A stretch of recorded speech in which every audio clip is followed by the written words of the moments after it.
Cuán firme cimiento se ha dado a la fe.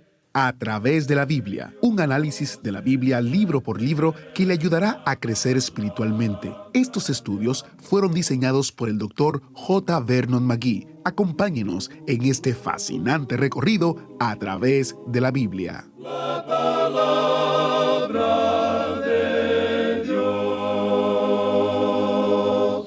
Te alabaré, oh Jehová, con todo mi corazón. Contaré todas tus maravillas. Me alegraré y me regocijaré en ti. Cantaré a tu nombre, oh Altísimo. Salmo 9, versos 1 y 2. Bienvenidos a Través de la Biblia, el programa donde conocemos a Dios en su palabra. Soy su anfitrión, Heiel Ortiz. Hoy nos encontramos en una serie de salmos que comienza con el Salmo 9 y finaliza con el Salmo 15. Veremos que el remanente judío durante el tiempo de la gran tribulación es presentado ante nosotros. Mientras usted encuentra su asiento en nuestro autobús bíblico imaginario y abre su Biblia en el Salmo capítulo 9, le recuerdo que este estudio bíblico originalmente fue enseñado por el Dr. J. Vernon McGee en inglés. Luego fue traducido al español y así ha pasado en el tiempo. Actualmente se escucha en más de 120 idiomas. Es una serie que recorre la Biblia entera en un periodo de 5 años e incluye más de 1,300 programas. Interesante, ¿no? Ahora quiero compartir una serie de cartas y comunicaciones que hemos recibido como testimonio de la obra de Dios a través del estudio de su palabra. La primera es una carta de un oyente del programa en Albania. Él nos dice: gracias por sus programas. Soy un oyente habitual y quiero decirles que me han ayudado a crecer en el Señor. Mi pastor me sugirió que los escuchara y desde entonces he estado estudiando con ustedes regularmente. Cada libro de la Biblia es interesante. Me ha ayudado también en mis relaciones con los demás. Damos gloria al Señor por eso. Aquí tenemos una carta que nos llega desde el Líbano. Me siento tan bien al ponerme en contacto con ustedes. Ustedes son mi iglesia diaria y quiero hacerles saber que soy una nueva creación en Jesucristo. No puedo agradecerles lo suficiente por haber estado ahí para mí mientras estaba en una necesidad desesperada de mi vida. Me abruma la alegría de poder decir que estaba muerto, pero ahora estoy vivo con Cristo. Qué interesante testimonio. Y este es un comentario que recibimos en una publicación en Facebook de una oyente del programa en español. Sus estudios han sido de gran bendición a mi vida desde pequeña. Crecí escuchándolos con mi abuelita, quien los sintonizaba en su radio. Muchas bendiciones. Damos gracias al Señor porque su obra se hace real a través del estudio de su palabra. Así que gracias al Señor por esta labor que nos permite llevar la palabra entera al mundo entero. Iniciamos en oración. Padre Celestial, gracias porque tu palabra produce fruto en nosotros. Te pedimos que tu Espíritu Santo nos dirija y nos instruya en el día de hoy. En el nombre de Jesús oramos. Amén. Con nosotros, nuestro maestro Samuel Montoya y el estudio bíblico de hoy. Amigo oyente, en nuestro estudio regresamos hoy al libro de los Salmos y vamos a considerar el Salmo 9. Finalizamos el Salmo 8 en nuestro programa anterior y dijimos al llegar a ese Salmo mesiánico, Salmo 8, que era como el subir por una escalera, el escalar una montaña. Ahora del Salmo 9 en adelante hasta llegar al Salmo 15, unos 6 o 7 salmos que están juntos y que pertenecen unos con otros en realidad, lo que estos salmos nos cuentan es una historia profética. Estábamos escalando la montaña cuando llegamos al Salmo 8 y ahora comenzamos a descender por el otro lado de ella. En esta sección aquí estamos percibiendo algo del remanente judío al término de las edades.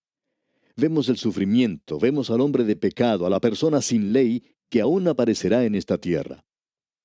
El Salmo 9 y el que le sigue, el Salmo 10, están unidos estrechamente. Hay cierta estructura alfabética aquí y también un acróstico que no se puede notar en nuestra traducción, pero que aparece en otras, Como resultado, uno puede notar que en versiones como la Septuaginta y la Vulgata se ponen estos dos salmos juntos en lugar de quedar separados. Aquí tenemos otro término musical y ya hemos informado que la mayoría de estos salmos han sido escritos por David. Él era el dulce cantor de Israel, el salmista, y él era un gran músico. Y aquí se nos dice en el título del salmo que es al músico principal sobre Mutlaben, salmo de David. David lo escribió y es al músico principal sobre Mutlaben. Ahora, ¿qué es lo que quiere decir esta palabra? Bueno, su significado es muerte del hijo. Y dirigimos nuestra atención a algo similar en el Salmo 8, donde algunos habían identificado este título como que correspondía a ese salmo anterior. Pero opinamos que lo podemos identificar aquí, muerte del hijo. Y ha existido diferentes maneras de identificar esto en la vida de David, y por supuesto, lo más importante podría ser la muerte del gigante Goliat. Otros lo identifican con la muerte del hijo de Betsabé, pero su significado es, como dijimos, muerte del hijo, del primogénito. Quisiéramos opinar que se refiere a lo que ocurrió en la tierra de Egipto la noche de la redención, cuando murieron los primogénitos. Y este salmo comienza con una alabanza, de la misma manera en que lo hizo el Salmo 7, y también como en ese salmo, en este salmo tenemos la alabanza que es una anticipación a la victoria que llegará cuando, como el Salmo 8 predijo de una manera hermosa, todas las cosas serán puestas bajo los pies de aquel que fue hecho un poco menor que los ángeles. Es así como podemos ver en esta primera sección del Salmo un pronóstico profético de lo que serán las condiciones en el mundo cuando el Hijo del Hombre haya recibido el trono en justicia y en paz. Bien, con eso en mente, comencemos ahora a leer este Salmo y esperamos que usted note las frases que tenemos al mismo comienzo. Leamos los primeros dos versículos de este Salmo 9. Te alabaré, oh Jehová, con todo mi corazón. Contaré todas tus maravillas. Me alegraré y me regocijaré en ti. Cantaré a tu nombre, oh Altísimo. En vista de la redención que vendrá en el futuro, aquí tenemos un gran canto de alabanza que el pueblo de este mundo entonará en aquel día. En el libro de Apocalipsis tenemos un cuadro en el que esta gran compañía de Israel está allí para alabar a Dios. La iglesia estará allí, los 24 ancianos, y será un tiempo de gran alabanza a Dios. Nuevamente entramos en esa época del reino, que es mencionada en el Salmo 8, cuando todas las cosas serán puestas debajo de sus pies. Escuche lo que dicen los versículos 3 y 4 de este Salmo 9. Mis enemigos volvieron atrás, cayeron y perecieron delante de ti, porque has mantenido mi derecho y mi causa, te has sentado en el trono juzgando con justicia. Lo importante que tenemos que notar aquí es, como dijo Martín Lutero, es que uno con Dios es una mayoría. Y él no se preocupaba mucho de que Dios estuviera de su lado, sino que quería estar seguro que él estaba del lado de Dios. Eso es lo importante aquí. Mi derecho y mi causa son las justas. Tenemos que estar seguros de eso. Tenemos que estar seguros que estamos del lado de Dios. Ahora este es el tiempo que se acerca, el tiempo del juicio. Veamos ahora el versículo 5. Reprendiste a las naciones, destruiste al malo, borraste el nombre de ellos eternamente y para siempre. Este es un salmo muy hermoso. Escuche lo que dice el versículo 6. Los enemigos han perecido, han quedado desolados para siempre, y las ciudades que derribaste, su memoria pereció con ellas. Esta es una declaración muy severa del juicio que se aproxima. Y a veces nos preguntamos, ¿es que no se predica del juicio en la actualidad? Pues bien, lo diríamos de esta manera, que se ha predicado lo suficiente de cierta clase de juicio, pero debemos notar dos cosas. Una es que hay muy pocos mensajes basados en el tema del infierno. La mayoría de los sermones que se escuchan en la actualidad son del consuelo para el pueblo de Dios. En realidad hay demasiados sermones que están siendo dirigidos hacia aquellos que parecen tener cierta clase de complejos o que están buscando a alguien para poder llorar sobre sus hombros. Sin embargo, hay algunos que consideran el tema del infierno, pero se nota demasiada dureza, demasiada severidad en el predicador. Y pensamos nosotros que un hombre así, antes de predicar sobre el infierno, debería analizar su propio corazón, para estar seguro que si él está predicando sobre el juicio y sobre el infierno, que eso lo esté afectando a él. ¿Le duele a él el corazón al saber que hay muchos hombres que están perdidos? Suponemos que una de las mejores cosas que se ha dicho acerca de Dwight L. Moody, aquel gran predicador, tuvo lugar en cierta ocasión cuando un hombre dijo algo sobre una predicación de Moody y sobre el tema del infierno. Un incrédulo dijo lo siguiente: no me gusta escuchar sermones sobre el infierno, pero si hay un hombre que puede predicar sobre ese tema, ese hombre es Dwight L. Moody. Debemos decir, amigo oyente, que no solo debería haber sermones sobre el infierno, sino que también tiene que haber o existir la persona apropiada para hacerlo. Supongo que una de las razones por la cual yo nunca predico más sermones sobre ese tema es porque esta misma cosa de la que estamos haciendo mención debería mover mi corazón mucho más de lo que sucede en la actualidad. Ahora, el salmista deja bien en claro aquí que los enemigos de Israel van a ser conquistados, y eso quiere decir que es para el remanente que permaneció al lado de Dios. Esta es la victoria de Dios, y en realidad lo que aquí tenemos es la muerte del Hijo, del primogénito en Egipto. Creemos que lo lleva a uno al mismo lugar donde nació el antisemitismo. Comenzó allá en la tierra de Egipto. Un nuevo rey en ese lugar esclavizó a la nación elegida.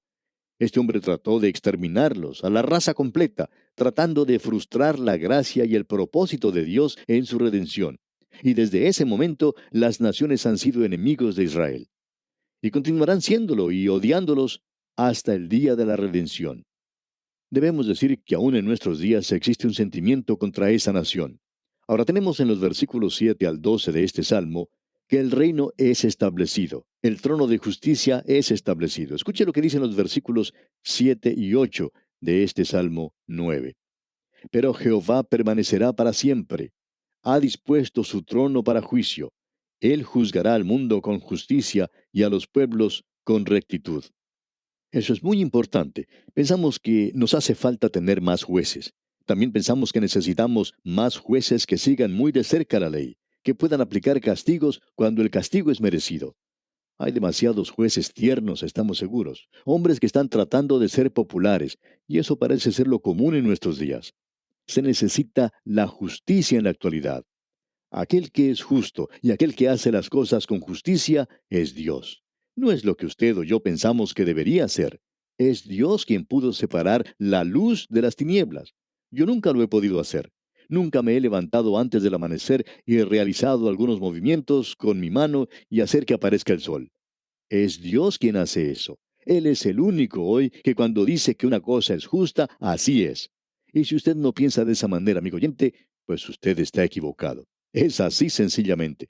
Alguien tiene que hacer las reglas, así es que Él es quien crea todas las normas para este universo. Él es quien lo hace andar, y Él va a estar allí por mucho tiempo. Opinamos que Él tiene esa prerrogativa en la actualidad. Esta es una tremenda sección de los salmos en la que nos encontramos hoy. Vamos a tener que comenzar a señalar los puntos más sobresalientes de estos salmos, y comenzaremos leyendo el versículo 13. Tenemos ante nosotros un cuadro de la condición anterior a su llegada a establecer su reino. ¿Qué es lo que todos nosotros necesitamos antes que Él venga? Bueno, escuche la primera parte del versículo 13 del Salmo 9. Ten misericordia de mí, Jehová. Yo no sé lo que usted necesita, amigo oyente, pero yo necesito misericordia, misericordia de Dios. Ahora alguien quizá diga, pero usted dice que habrá justicia. Bueno, eso es correcto, eso es cierto. Pero usted se da cuenta que la justicia ya ha sido establecida en la persona del Señor Jesucristo, cuando Él llevó sobre sí mismo nuestros pecados. Y Él ha sido hecho nuestra justicia. Lo que necesito hoy es misericordia. Y la misericordia es ofrecida a cada uno de nosotros en la persona de Jesucristo. Leamos ahora los versículos 13 y 14. Ten misericordia de mí, Jehová. Mira mi aflicción que padezco a causa de los que me aborrecen, tú que me levantas de las puertas de la muerte, para que cuente yo todas tus alabanzas en las puertas de la hija de Sión y me goce en tu salvación. Y nosotros, amigo oyente, necesitamos más personas que se regocijen en Dios en el día de hoy. Llegamos ahora a un versículo que es tremendo, el versículo 15. Leamos. Se hundieron las naciones en el hoyo que hicieron, en la red que escondieron fue tomado su pie. Usted puede observar a las naciones en el mundo en la actualidad, aún las grandes naciones del mundo. Estamos hundidos en el hoyo que hemos hecho. Parece que hemos quedado atrapados también. Esa es la condición del mundo en la hora presente. Ahora el versículo 16 dice, Jehová se ha hecho conocer en el juicio que ejecutó, En la obra de sus manos fue enlazado el malo. Y dice aquí también, y Gaión, Sela. Este es un versículo fantástico, debemos decir de paso. Notamos aquí que se eleva un lamento ahora. Leamos el versículo 17. Los malos serán trasladados al Seol, todas las gentes que se olvidan de Dios. Seol quiere decir los muertos. Ese es un gran principio que usted puede apuntar. Tenemos ante nosotros un gran salmo en verdad. Luego dice, porque no para siempre será olvidado el menesteroso. Sin embargo, así es en la actualidad. Parece que hay programas para ayudar a los pobres, pero la persona que se encuentra a cargo de todo parece recibir todo lo que viene, antes que eso pueda ser entregado a aquellos que lo necesitan realmente. Porque no para siempre será olvidado el menesteroso. Él juzgará a los pobres, eso es otra cosa que debemos mencionar. Ellos recibirán justicia algún día, no será sino hasta cuando llegue el Señor Jesucristo. Usted sabe que nosotros, los pobres, deberíamos estar más interesados en el Señor Jesucristo. Hay tantos en la actualidad que están en la pobreza y están acudiendo hacia los partidos políticos. Se inclinan hacia ciertos candidatos políticos sin importarles de qué partido son. Pero amigo oyente, permítanos decirle que esta gente no va a hacer mucho por usted. Lo único que ellos están tratando es lograr un puesto de poder en el gobierno, y no están tratando de ayudar al necesitado. El Señor Jesucristo, en cambio, no está buscando algún puesto de poder en el gobierno. Él ya tiene el suyo. Él es el Rey de Reyes y Señor de Señores. Así es que Él no está buscando ansiosamente complacer a ningún partido político o a algún grupo en particular en este mundo. Cuando Él vino aquí por primera vez, vino a hacer la voluntad de Dios. Ya que Él es Dios, cuando regrese nuevamente, Él va a hacer su propia voluntad. Amigo oyente, como dice aquí el versículo 18, porque no para siempre será olvidado el menesteroso, ni la esperanza de los pobres perecerá perpetuamente. Ellos están esperando mucho de los hombres en la actualidad, pero solo Dios puede satisfacerlos. Escucha ahora lo que dice aquí el versículo 19 de este Salmo 9. Levántate, oh Jehová, no se fortalezca el hombre, sean juzgadas las naciones delante de ti. Y las naciones serán juzgadas, amigo oyente. El Señor Jesucristo pronunció una oración en la que decía que las naciones aún deberán comparecer ante Él. Y en el versículo 20 dice, Pon, oh Jehová, temor en ellos. Conozcan las naciones que no son sino hombres. Y hay algunos que piensan en el presente que ellos están obrando en el lugar de Dios. Este es un salmo maravilloso el que hemos podido considerar. Y tenemos ahora el Salmo 10, y este va junto con el Salmo 9 en muchas maneras. En el Salmo 9 vimos algo relacionado con Goliat o con Faraón. De todos modos, era titulado La muerte del Hijo. Es simplemente un pequeño cuadro del anticristo que está por venir, el hombre de Satanás. Y eso quiere decir que él será dominado algún día. Ahora, cuando uno llega al Salmo 10, se encuentra con el hombre de Satanás. Él es el hombre de la tierra, y eso quiere decir que está identificado muy de cerca con el Salmo 9. Usted puede notar aquí cómo se describe al malo. Y vamos a destacar algunos puntos sobresalientes de este Salmo 10. En el primer versículo de este Salmo leemos, ¿Por qué estás lejos, oh Jehová, y te escondes en el tiempo de la tribulación? Ante nosotros tenemos un cuadro muy destacado. Notemos lo que dicen los versículos 2 y 3. Con arrogancia el malo persigue al pobre, será atrapado en los artificios que ha ideado. Porque el malo se jacta del deseo de su alma, bendice al codicioso y desprecia a Jehová. Ahora hay dos cosas que caracterizan al malo, el orgullo y la jactancia. Y cuando uno mira a su alrededor aquí en este mundo, uno quiere saber quiénes son los malos. ¿Los grandes del mundo? Ellos están llenos de orgullo. No tienen ningún lugar para Dios. Lo segundo es que ellos hablan mucho, se jactan demasiado. Y pensamos nosotros, no sabemos lo que piensa usted, pero no estamos muy impresionados por estos hombres del presente. Estos políticos y líderes mundiales que siempre se están jactando de cómo ellos van a resolver todos los problemas de este mundo. Ellos se jactan de las cosas grandes y piensan que son dioses. Y luego parece que no pueden llegar a hacer nada, y en realidad prácticamente nunca hacen nada. ¿Qué cuadro el que tenemos aquí de los malos? Y este, por supuesto, es un cuadro de toda la humanidad. Él es el falso Mesías. Nos damos cuenta que Él es quien se está jactando. Es identificado aquí en este salmo. Vamos a continuar leyendo y destacando ciertas cosas que se mencionan aquí. En el versículo 4 de este Salmo 10 leemos, El malo, por la altivez de su rostro, no busca a Dios. No hay Dios en ninguno de sus pensamientos.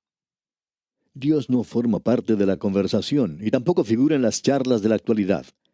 Probablemente Dios es la persona menos popular que existe en este mundo. ¿Por qué?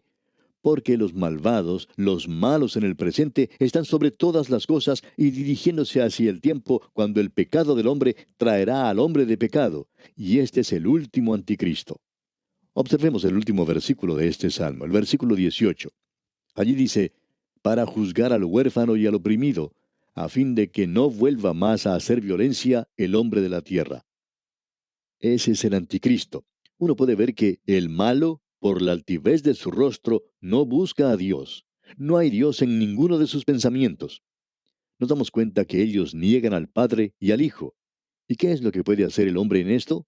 Leamos los versículos 5 y 6 de este Salmo 10.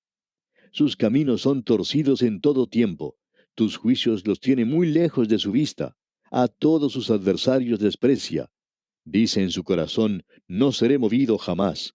Nunca me alcanzará el infortunio.